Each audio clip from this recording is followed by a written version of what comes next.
Tune in Sundays from 3 to 6 p.m. The Danger Zone Show with the most dangerous crew on Jumpin' 89.1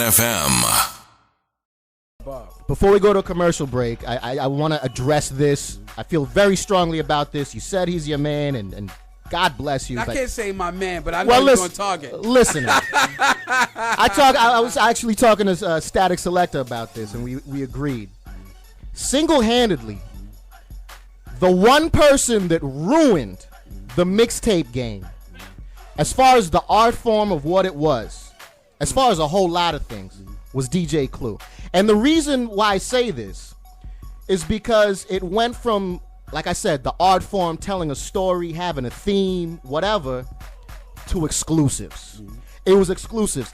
Awful DJ, technically. I mean, God bless the man. I mean, he's done a million incredible things. But now you play a joint, Clue. You play the next joint. It was all about exclusives. When I was living in New York City at the time, it got to the point where DJs were going to the Nigerians everywhere and trying to get their mixtapes off. They'd look at it for 2 seconds and say, this is all old stuff. Clue shut the game down as far as artistically, and that was the end of a lot of my heroes, as far as sales and then this whole, there was a whole generation that for the first time they knew what mixtapes were because of Clue. No technical, nothing. No, it was just freestyles and exclusives. Will you acknowledge the fact that Clue... I say he changed the game, but you know what? He did change the game, but for the worse. I argue with this with a lot of my friends. You know what the problem is? People are nosy. Because people are nosy, he was successful. Everybody wants to know what's going on and who's hot and who's not and what's new. If he didn't have fans who wanted to get 50 Cent song before it came out, right, he wouldn't have existed. But that's what he capitalized off of that. He would say, I was the first one to get this. Tune in to me. Right. And that made him popular. Versus somebody like me who took a song that you never even heard of and made it into a popular song. Right. That's what changed it.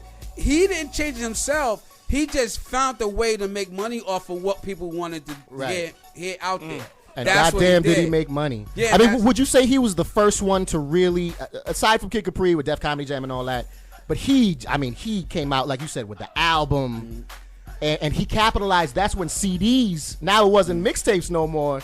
He was, with the introduction of CDs, would you say he was the first DJ to really he actually was, because the bootleggers wanted to figure a way to get the songs clearer. Right. And mixtapes was getting outdated. Everybody was starting to get CD players in their cars and all that. So Africans actually was bootlegging that. And then I think he worked out a deal with TDK, and after that it went from TDK to CDs. Right. But the whole thing with that was, the reason why I looked up to him is because he took what Jay-Z needed and turned it into a bigger empire. Right. And that's why DJs such as Drum and everybody exist. Because what they did was they needed us, no longer was we on the street. They needed us to make them bigger.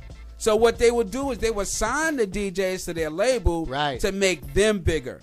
And that's how he got bigger. Because if you sign Ron G to G Unit, and I'm just playing nothing but G Unit, and I got a million fan base, you're going to get my million fan base. Right. So that's basically how it all worked. Now, the DJs in the street, we didn't care about our fan base. We was going along for the art and the craft. Right.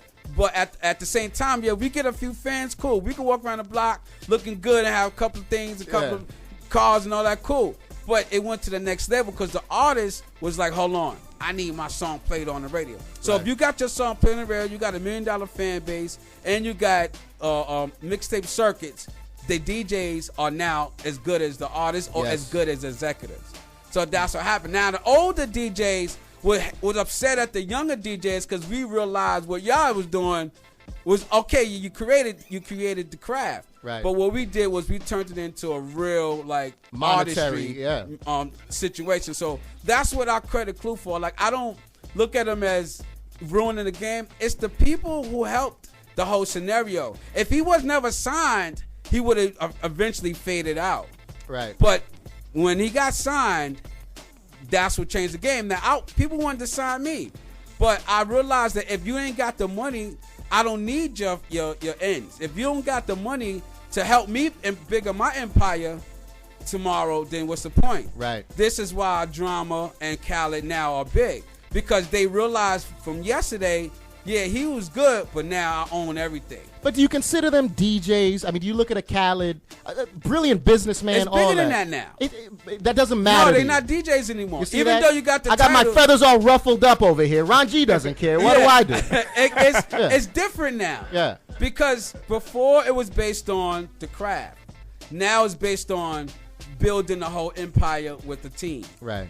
Tune in Sundays from 3 to 6 p.m. The Danger Zone Show with the most dangerous crew on Jumpin' 89.1 FM.